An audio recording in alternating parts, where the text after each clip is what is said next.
Hello students, स्वागत है आप सभी का एकेडमिक विंग्स के यूट्यूब चैनल पे। और आज हम स्टार्ट करने वाले हैं एक नया टॉपिक जिसका नाम है administrative policies of British India. यानी कि ब्रिटिश कालीन जो भारत था उस वक्त क्या क्या प्रशासकीय नीति लाई गई थी, क्या क्या एडमिनिस्ट्रेटिव पॉलिसीज़ लाई गई थी ब्रिटिश को, या जो ब्रिटिश जो कंपनी थी उसको अपना क्षेत्र को बढ़ाने के लिए, अपना प्रभाव को बढ़ाने के लिए, तो उनके बारे में आज हम लोग पढ़ेंगे।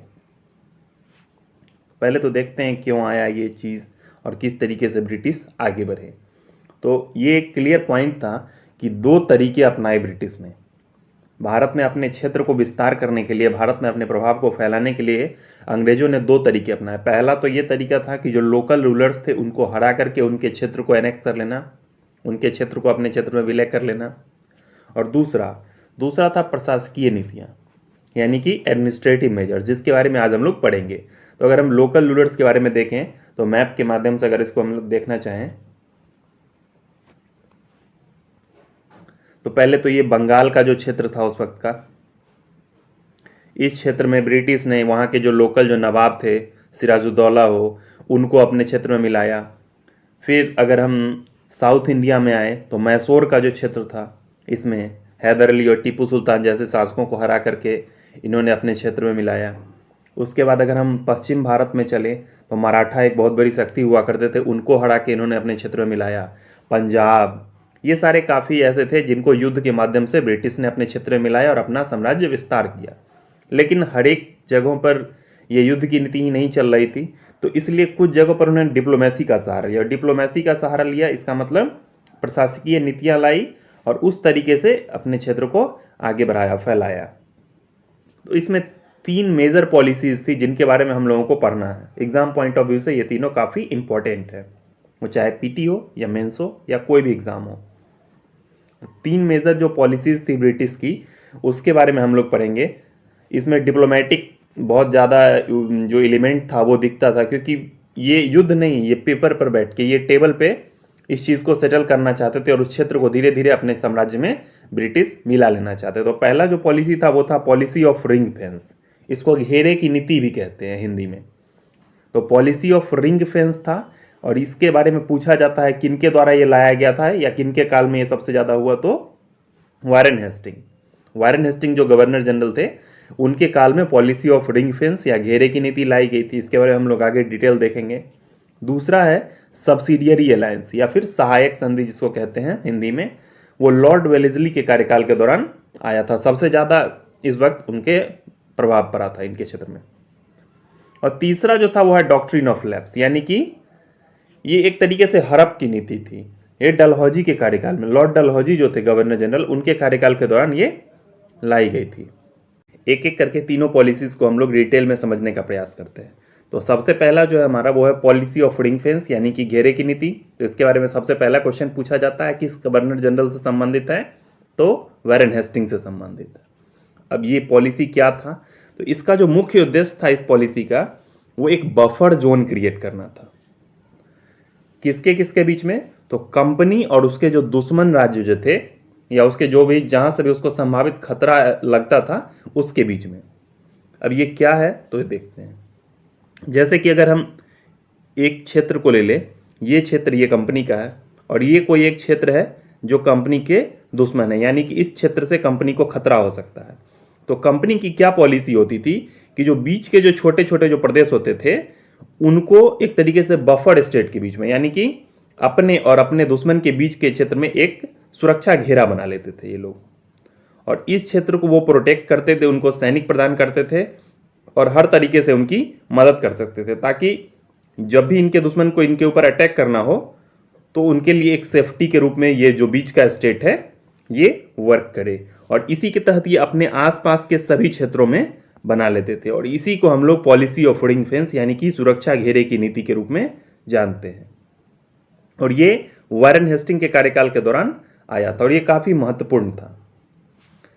अब क्या है कि ये तो देख लिए कंपनी और उसके एनिमी के बीच था, एक तरीके से डिफेंड करते थे अपने नेबर्स को ताकि खुद को सुरक्षा प्रदान कर सके अपने एक्सपेक्टेड एनिमीज के खिलाफ। यह इसमें लिखा भी हुआ है, policy was used during its war against Mysore और मराठा। जो मैसूर का क्षेत्र था और मराठा का क्षेत्र था, तो हम लोगों ने जब मैसूर वार और मराठा वार के समय में ईस्ट इंडिया कंपनी का रिलेशन देखा है, तो उस दौरान हम लोगों ने पढ़ा है कि कैसे कर्नाटक का क्षेत्र, नॉर्दर्न सरकार का जो क्षेत्र था, उसको मैसूर के खिलाफ यूज किया गया था। और मराठा के समय में भी उन्होंने काफी सारे क्षेत्रों को उनसे काट दिया, जिसके कारण मराठा कमजोर पड़ गए थे और उनको अटैक करने में परेशानी हो रही थी। तो ये मैसूर, मराठा, सिर्फ यही दोनों नहीं थे, अफगान जो कि नॉर्थ वेस्ट साइड से अटैक करते थे, उनके रूप में भी यूज किया गया। और सबसे बड़ा जो बफर स्टेट के रूप में यूज किया गया था, ये क्वेश्चन कई सारे एग्जाम में पूछा गया है, तो अवध के बारे में कई सारे एग्जाम में पूछा गया है। तो ये बफर स्टेट के रूप में यूज किया गया था अफगान के खिलाफ भी और मराठा के खिलाफ भी। जो अवध के सरदार थे, नवाब थे, वो उस वक्त काफी ज्यादा हेल्प किए थे मराठास के खिलाफ और अफगान के खिलाफ। तो एक पॉइंट क्लियर हो गया। अब अगला देखते हैं, buffer states were provide with protection on their own expense. अच्छा, ये जो उनको सुरक्षा प्रदान किया जाता था बफर स्टेट्स को, तो इसमें ऐसा नहीं है कि कंपनी खुद का खर्च करती थी। वो जो पूरा सैन्य का खर्च होता था उसको वही लोग बेयर करते थे। वो पूरा जो एक्सपेंस आता था उसको बफर स्टेट ही बेयर करती थी। और इस तरीके से क्या देख सकते हैं कि जो वेलेस्ली का जो हम लोग सब्सिडियरी अलायंस आगे जो पढ़ेंगे, वो कहीं ना कहीं इसी नीति का, इसी पॉलिसी का एक्सटेंशन था।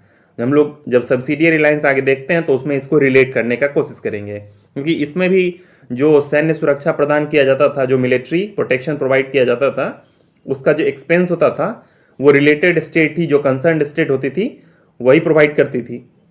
और सब्सिडियरी अलायंस में भी यही था, बस दोनों में फर्क ये था कि सब्सिडियरी अलायंस में क्या था कि जो रूलर्स थे वो ज़्यादा डिपेंडेंट हो गए थे कंपनी पे इसके तुलना में। तो उसको हम लोग आगे देखते हैं। एक फैक्चुअल इंफॉर्मेशन है कि ये जो पॉलिसी था घेरे की नीति, यानी पॉलिसी ऑफ रिंग फेंस, ये 1765 से 1813 के दौरान यूज किया गया था। और 1765 दिमाग में आते ही एक चीज आ जाता है कि इलाहाबाद की संधि। तो इलाहाबाद की संधि के बाद से 1813 तक का ये जो पीरियड था, इस दौरान इस पॉलिसी को यूज किया गया था। तो ये पॉइंट क्लियर है एक, कि ये पॉलिसी लाया गया था वारेन हेस्टिंग के खिलाफ में। अवध को इसमें यूज किया गया एक तरीके से मराठास, अफगान के खिलाफ, मैसूर के खिलाफ युद्ध में भी इसको यूज किया गया था। और यही पॉलिसी कहीं ना कहीं वेलेस्ली के जो सब्सिडियरी अलायंस का एक्सटेंशन है। तो इतना इसमें याद रखने वाली पॉइंट है। अब आगे देखते हैं। नेक्स्ट जो है हमारा वो है सब्सिडियरी अलायंस, यानी कि सहायक संधि। अब ये सहायक संधि क्या है, तो लॉर्ड वेलेस्ली के द्वारा इसको लाया गया था, यानी कि उनके कार्यकाल में सबसे ज्यादा इसका क्रियान्वयन हुआ था, सबसे ज्यादा यूज किया गया था। हालांकि वेलेस्ली इसके पायनियर नहीं थे, यानी कि इसकी शुरुआत जो थी वो वेलेस्ली के द्वारा नहीं की गई थी। वेलेस्ली से पहले भी ये चल रहा था, लेकिन वेलेस्ली के दौरान इसको प्रिंसिपल रूप में, सैद्धांतिक रूप से शुरू किया गया और काफी लार्ज स्केल पे किया गया। तो इसको देखते हैं। ये जो सब्सिडियरी अलायंस जो टर्म है, ये पॉलिसी है, ये जो कंसेप्ट है, वो किसके दिमाग की उपज थी, तो ड्यूप्लेक्स, जो कि फ्रांसीसी गवर्नर ड्यूप्लेक्स थे, उनके दिमाग की ये उपज थी सहायक संधि। उन्होंने सबसे पहले प्रोटेक्शन देना शुरू किया था यहाँ के लोकल रूलर्स को, और एक तरीके से कह सकते हैं कि पैसा लेकर के वो अपने सैनिकों को देते थे। इस तरीके का कंसेप्ट था ये। और यही कंसेप्ट धीरे धीरे बाकी उसके बाद जो भी गवर्नर जनरल, चाहे वो ब्रिटिश हो चाहे फ्रेंच हो, सब क्या है, सबके धीरे धीरे वैसे ही आगे बढ़ता रहा। लेकिन वेलेस्ली के कार्यकाल में ये बहुत लार्ज स्केल पे हुआ, काफी थ्योरेटिकली हुआ, और इस तरीके से हुआ कि वो फोर्सफुल नहीं लगता था, जिसके कारण ये एक तरीके से लॉर्ड वेलेस्ली के साथ जोड़ा जाता है। और क्वेश्चन भी पूछा जाता है कि सब्सिडियरी अलायंस का सबसे ज्यादा क्रियान्वयन किसके काल में हुआ, तो लॉर्ड वेलेस्ली के कार्यकाल के दौरान हुआ। अब आगे देखते हैं क्यों ये पॉलिसी अपनाई गई थी। ये जो सब सहायक संधि जो थी, सब्सिडियरी अलायंस, इस पॉलिसी को अपनाने के पीछे का कारण क्या था, दो प्रमुख कारण था। पहला तो नेपोलियन का डर। जो नेपोलियन थे, जो फ्रांस के शासक थे, यानी कि 1789 में जो फ्रांसीसी क्रांति हुई थी, फ्रेंच रेवोल्यूशन हुआ था, उसके बाद जो फ्रेंच का जो रूल था, वहां का जो एडमिनिस्ट्रेशन था, वो नेपोलियन बोनापार्ट के पास चला गया था। और वो एक काफी प्रभावशाली और काफी बड़ा शासक था। वो उस तरीके से सारे क्षेत्र को कन्क्वेयर कर रहा था, और उसका कहीं ना कहीं निशाना जो ब्रिटिश इंडिया जो था उस वक्त, यानी कि ब्रिटिश कालीन जो भारत था, वो भी था। क्योंकि ब्रिटिश और फ्रांस हमेशा से एक दूसरे के प्रतिद्वंदी रहे हैं, और इसलिए वो इस क्षेत्र पर भी आक्रमण करना चाहता था, और ब्रिटिश को इस बात की भनक थी। तो उन्होंने क्या किया, इस क्षेत्र को नेपोलियन बोनापार्ट के आक्रमण से बचाने की, जो संभावित आक्रमण हो सकता था, उस खतरे से, उस चीज को बचाने के लिए सब्सिडियरी अलायंस की पॉलिसी को अडॉप्ट किया। इसमें एक बड़ा कारण यह भी हो जाता है कि टीपू सुल्तान जो उस वक्त मैसूर के शासक थे वो फ्रेंच के काफ़ी क्लोज हो गए थे, और चूंकि यहाँ के किसी देसी शासक का फ्रेंच जो कि ब्रिटिश की एक एनिमी कंपनी थी उनके क्लोज होना और ज़्यादा खतरे की घंटी थी, क्योंकि इस तरीके से वो लोग इस क्षेत्र में प्रवेश कर सकते थे। तो इसीलिए 1799 में हम लोग देखते हैं कि फोर्थ एंग्लो मैसूर वार के दौरान भी टीपू सुल्तान को ये प्रस्ताव दिया गया था लॉर्ड वेलेस्ली के द्वारा, जिसका उन्होंने स्वीकार नहीं किया था। तो उसके बाद युद्ध में उनको मार दिया गया था, उनके क्षेत्र को कब्जे में ले लिया गया था। तो पहला जो हमारा खतरा हो जाता है वो नेपोलियन के आक्रमण का या संभावित आक्रमण का जो खतरा था इस कारण से। लेकिन सिर्फ यही एक कारण नहीं था, क्योंकि नेपोलियन के बाद भी इस पॉलिसी को जारी रखा गया था। तो सिर्फ नेपोलियन के खतरे से खुद को बचाने के लिए कंपनी ने ऐसा नहीं किया था। दूसरा क्या था कि मैक्सिमम जो भारत का जो उस वक्त क्षेत्र था उसको कंपनी के कंट्रोल में, कंपनी के अधिकार क्षेत्र में अपने आधिपत्य में लेने के लिए, यानी कि कंपनी का इस क्षेत्र में प्रभाव, इंपीरियलिस्टिक पॉलिसी एक तरीके से कह सकते हैं।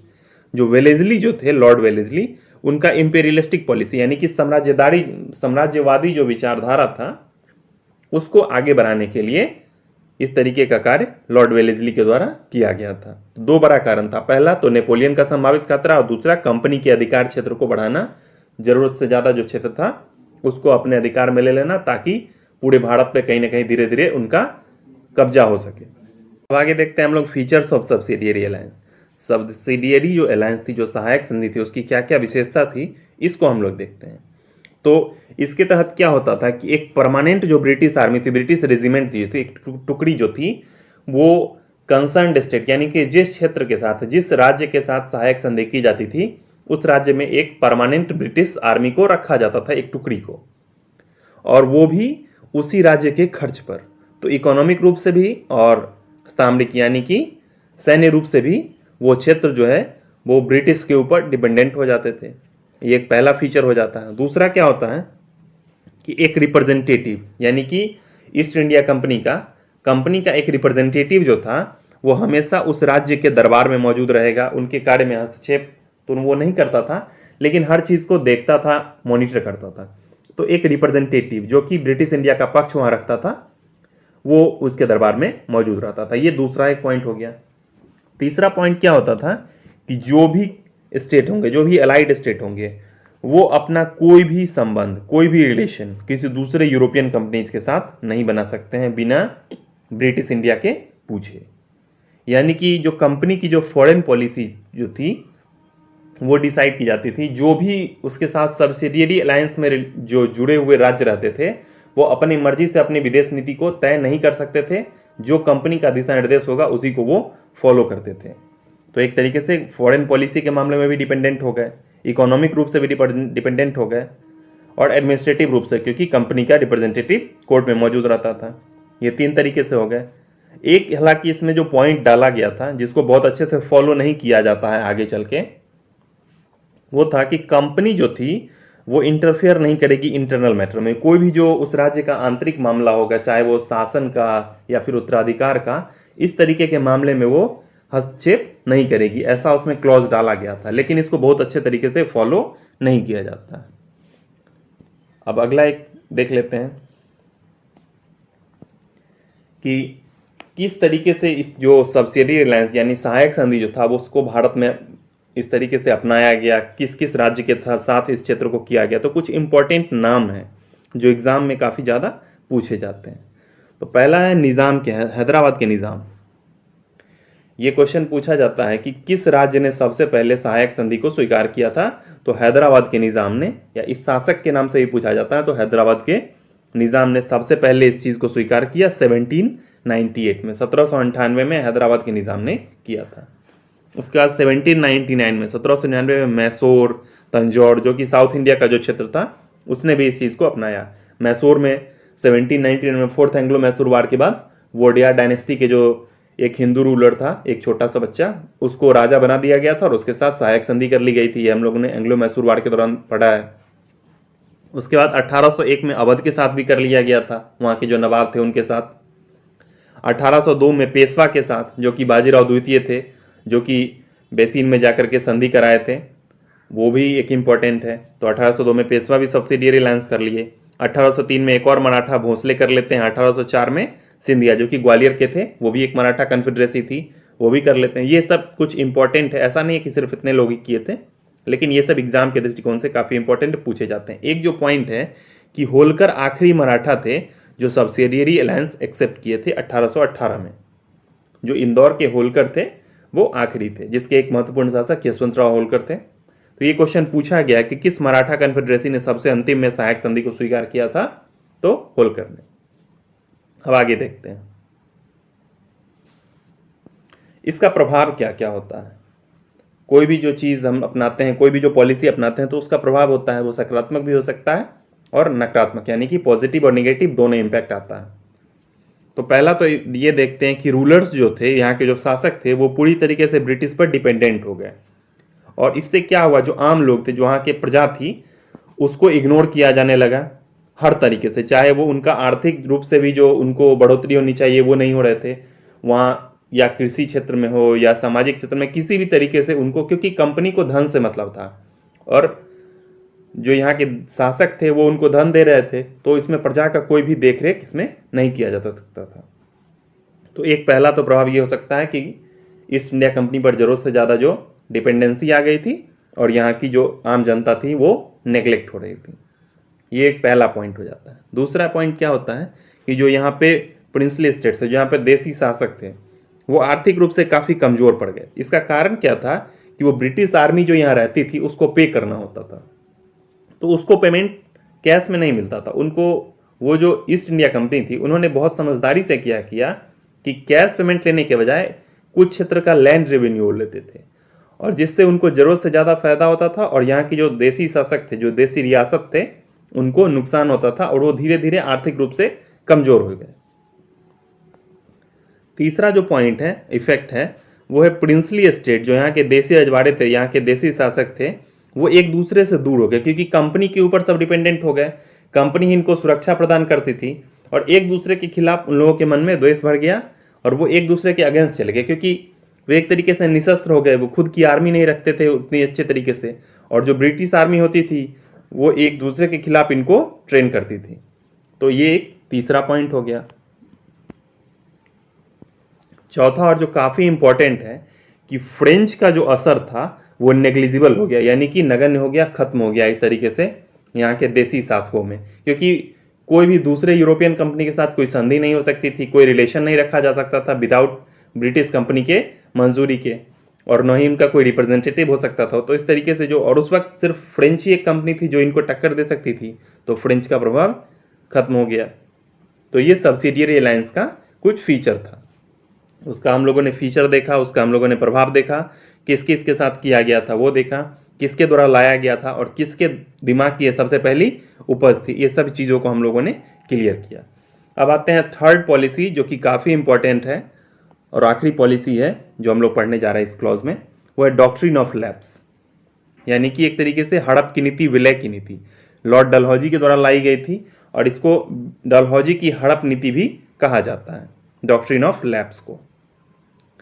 इसके तहत क्या हुआ था कि डलहौजी जिस तरीके से सब्सिडियरी अलायंस के वेलेजली ओरिजिनेटर नहीं थे, उसी तरीके से डलहौजी भी इस डॉक्ट्राइन ऑफ लैप्स के ओरिजिनेटर नहीं थे। लेकिन क्या हुआ कि बहुत सारे इंपॉर्टेंट केसेस उनके दौरान आए, उनके शासनकाल के दौरान आए, जब वो गवर्नर जनरल हुआ करते थे। उस दौरान काफ़ी सारे क्षेत्रों को उन्होंने अपने साम्राज्य में, ब्रिटिश साम्राज्य में मिलाया। ऐसा कहा जाता है कि 8 वर्ष तक वो गवर्नर जनरल रहे और उस दौरान उन्होंने 8 बड़े क्षेत्रों को भारत में मिलाया, जो उस वक्त का एक बहुत बड़ा ब्रिटिश इंडिया का क्षेत्र था। डलहौजी ने एक नॉर्मल सी पॉलिसी अपनाई कि किसी भी तरीके से विलय कर लेना है यहाँ के देसी रियासतों का, जिनके ऊपर भी थोड़ा सा भी उनको शक होता था या किसी भी ग्राउंड पे वो उसको विलय कर लेते थे। और इसमें 3 कारण वो रखते थे। पहला, युद्ध के माध्यम से हमको विलय कर लेना है। दूसरा, दुष्प्रशासन, यानी कि मिस गवर्नमेंट, कुशासन इसको कह सकते हैं हिंदी में, तो मिस गवर्नमेंट के आधार पे। और तीसरा, डॉक्ट्रिन ऑफ लैप्स के आधार पे, युद्ध करके माध्यम उसके क्षेत्र को अपने में विलय कर लेना, कुशासन का आरोप लगा करके उसके क्षेत्र को हड़प लेना, या डॉक्ट्राइन ऑफ लैप्स। तो ये 3 तरीके से डलहौजी ने अपने विलय को नीति को आगे बढ़ाया। अब हमारा जो मेन सबसे इंपॉर्टेंट है वो डॉक्ट्रिन ऑफ लैप्स है, उसको देखते हैं कि क्या है ये डॉक्ट्रिन ऑफ लैप्स। तो एक ये साधारण सा तरीका था कि जो भी यहाँ के देसी शासक होते थे उनमें क्या होता था कि कभी कभी उनका अपना पुत्र नहीं होता था, वो एडॉप्टेड सन लेते थे। जो दत्तक पुत्र होते थे उनको गद्दी तक पहुंचने से रोकने की ये सबसे सिंपल विधि थी। डॉक्ट्रिन ऑफ लैप्स के माध्यम से क्या होता था, प्रिवेंट किया जाता था एडॉप्टेड सन को, जो भी यहाँ पे दत्तक पुत्र हुआ करते थे उनको अगला राजा बनने से यहाँ पे रोक दिया जाता था। और ये हिंदू, ऐसा वो लोग ब्रिटिश कहते थे कि ये हिंदू कस्टम्स के अनुसार होता है, इंडियन जो रिचुअल्स है, जो भारतीय जो रीति रिवाज है उसके अकॉर्डिंग ये किया जाता है। लेकिन ऐसा था नहीं, वो लोग अपने बात को सिर्फ प्रमाणित करने के लिए इस तरीके की बातों को करते थे। तो यहाँ पर कोई भी जो शासक होते थे उनका अपना पुत्र अगर है तो वो ठीक है, लेकिन अगर वो अपना पुत्र नहीं है तो उनको गद्दी तक पहुंचने से रोकने के लिए एक ये विधि लॉर्ड डलहौजी के कार्यकाल में काफी लार्ज स्केल पे अपनाई गई थी। और इसका जो सबसे फेमस एग्जाम्पल है वो क्वीन ऑफ झांसी के बारे में हम लोग पढ़ सकते हैं। झांसी को इन्होंने 1854 में इसी आधार पे हड़प लिया था, क्योंकि जो गंगाधर राव जो वहां के राजा थे उन्होंने उनका जो अपना पुत्र था उसकी मृत्यु हो गई थी, और जो उनका एक पुत्र था जो कि दत्तक पुत्र था उसको अंग्रेजों ने अगला सक्सेसर मानने से इनकार कर दिया, उनको वारिस मानने से इनकार कर दिया गया और उनको अपने क्षेत्र में हड़प लिया था, जिसके बाद युद्ध भी हुआ था। तो झांसी एक काफी इंपॉर्टेंट और काफी फेमस एग्जाम्पल है डॉक्ट्राइन ऑफ लैप्स का। जैसा कि बताया गया कि 8 स्टेट को उन्होंने अपने 8 साल के कार्यकाल के दौरान में हड़प लिया था। और ये 8 स्टेट छोटे मोटे स्टेट्स नहीं थे, काफी बड़े स्टेट्स थे जिनका कि पॉपुलेशन भी बड़ा था, एरिया भी बड़ा था। और इस तरीके से एक बहुत बड़े ब्रिटिश काल में भारत के बहुत बड़े क्षेत्र को डलहौजी ने अपने क्षेत्र में मिला लिया था। कुछ इंपॉर्टेंट स्टेट्स के नाम हम लोग देख सकते हैं, जैसे कि अवध को उन्होंने कुशासन के आरोप में अपने क्षेत्र में मिला लिया था। और ये क्वेश्चन कई सारे एग्जाम में पूछा गया है कि किस भारतीय रियासत को, किस भारतीय राज्य को कुशासन के आरोप में डलहौजी ने अपने क्षेत्र में मिला लिया था या हड़प लिया था, तो वो अवध। दूसरा पंजाब का क्षेत्र हो गया, बर्मा का क्षेत्र हो गया। बर्मा के बारे में हम लोग आगे पढ़ेंगे। पंजाब के बारे में हम लोग पढ़ चुके हैं कि रंजीत सिंह के क्षेत्र को उन्होंने युद्ध करके हड़प लिया था एंग्लो सिख वार के दौरान। तीसरा है सतारा हो गया, जैतपुर हो गया, जौनपुर हो गया, ऐसे क्षेत्रों को डॉक्ट्रिन ऑफ लैप्स के माध्यम से हड़प लिया गया था।